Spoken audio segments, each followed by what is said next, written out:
आज तेलंगाना की तरफ से यहाँ पर मजदूरों की तरफ से इंदिरा पार्क के पास यहाँ पर आंदोलन किया जा रहा है। ये आंदोलन एक ऐतिहासिक आंदोलन है।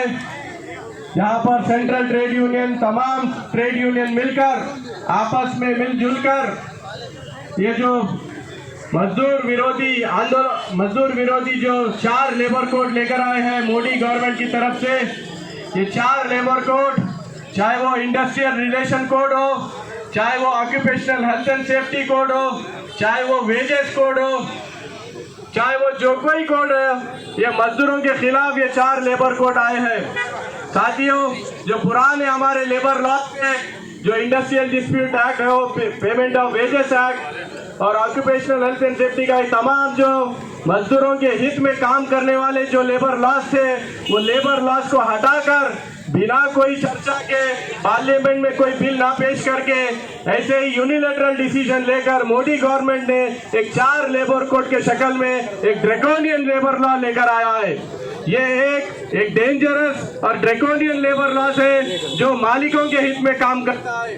मजदूर को मैनेजमेंट जब चाहे जब निकाल दे सकता है, कॉन्ट्रैक्ट सिस्टम को बढ़ा सकता है, वेजेस बढ़ने का कोई एक उपाय, कोई एक स्टैट्यूटरी प्रोविजन नहीं देता है। ये तमाम लेबर लॉज जो खतरनाक लेबर लॉज है, इसके खिलाफ हम सब सेंट्रल ट्रेड यूनियन डॉक्टर जी संजय रेड्डी साहब की चेयरमैनशिप में तमाम हिंदुस्तान में हमने ये आंदोलन छेड़ा है। साथियों, मजदूरों को इकट्ठा होना है और इकट्ठा होकर ये आंदोलन के खिलाफ लड़ना है। साथियों, ये लेबर कोड ये 2019 में कोरोना के टाइम पे ही लाने वाला था, लेकिन किसान आंदोलन को देखते हुए, मजदूर आंदोलन को देखते हुए ये लेबर कोड को रोका गया।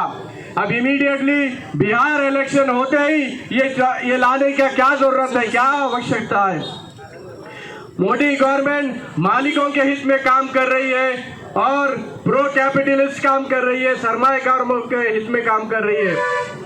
आंदोलन को बढ़ाना चाहिए साथियों, ट्रेड यूनियन के हाथ को मजबूत करना चाहिए साथियों, और आंदोलन को बढ़ाते हुए हमें काम बंद करने का भी, चाहे वो 1 दिन का स्ट्राइक हो, 3 दिन का स्ट्राइक हो या इंडेफिनिट स्ट्राइक हो, हम सबको मिलकर एक फैसला लेने की जरूरत है साथियों।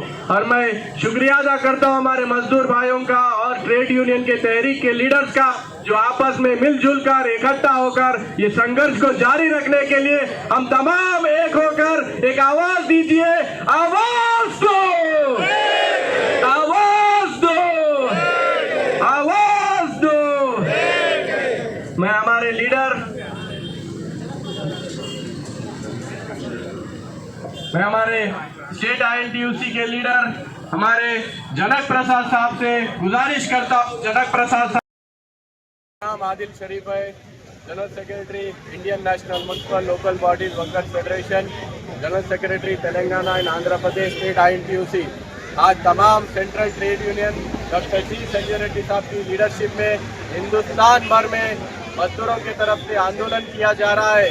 ये आंदोलन जो मोदी गवर्नमेंट ने 4 लेबर कोड जो लेकर आई है, ड्रैकोनियन लेबर लॉ जो लेकर आई है, मजदूरों के ऊपर आक्रमण जो किया है, उसके खिलाफ ये आंदोलन हो रहा है।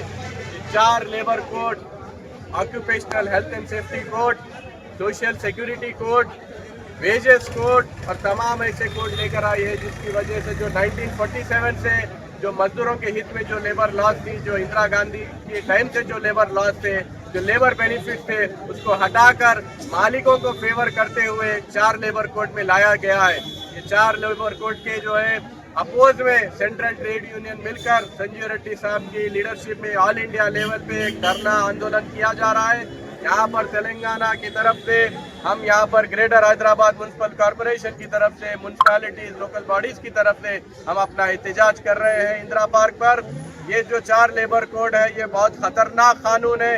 यहाँ पर जब चाहे जब मालिक वर्कर को निकाल दिया जाता है, वेजेस बढ़ने का कोई रास्ता नहीं है। कोई अगर मजदूर मर जाता है तो उसको कंपनसेशन देने के लिए कोई सुविधा नहीं मिल रही है। सब हमारे जो सुविधाएं थे उसको छीन कर 4 लेबर कोड में लेकर आए। इसके खिलाफ में हम आंदोलन जारी रखेंगे। ये लेबर कोड 2019 में जब कोरोना आया था, कोरोना के टाइम पर लागू होने वाला था, लेकिन किसान आंदोलन की वजह से, मजदूर आंदोलन की वजह से उसको जो है डिले किया गया। लेकिन बिहार इलेक्शन के बाद इमीडिएटली क्या वजह है ये 4 लेबर कोड को लाने के लिए? पार्लियामेंट में कोई डिस्कशन नहीं हुआ, ट्रेड यूनियन के साथ कोई डिस्कशन नहीं हुआ और ये 4 लेबर कोड लाया गया है। इसके खिलाफ मजदूर आंदोलन जारी रहेगा। इसके खिलाफ हम जो कर सकते हैं, हम हिंदुस्तान भर में सारा काम रोककर जो है, जब तक के मोदी गवर्नमेंट ये 4 लेबर कोड को वापस ना ले, हम अपना आंदोलन जारी रखेंगे। और मजदूरों की जो है कॉन्ट्रैक्ट वर्कर को परमानेंट करना पड़ेगा, उनकी सैलरी 26,000 रुपए तक करना पड़ेगा, ऑक्यूपेशनल हेल्थ एंड सेफ्टी करना पड़ेगा। अगर कोई मजदूर मर जाता है तो उसके बच्चों को नौकरी देना और उसको कंपनसेशन देना पड़ेगा। ये जब तक के जो है जारी नहीं रहेगा, आंदोलन हमारा जारी रहेगा और मोदी हुकूमत को उखाड़ के फेंकने का जो है हम प्रयास करेंगे। मजदूर आंदोलन जिंदाबाद, INTUC जिंदाबाद, जिंदाबाद जिंदाबाद।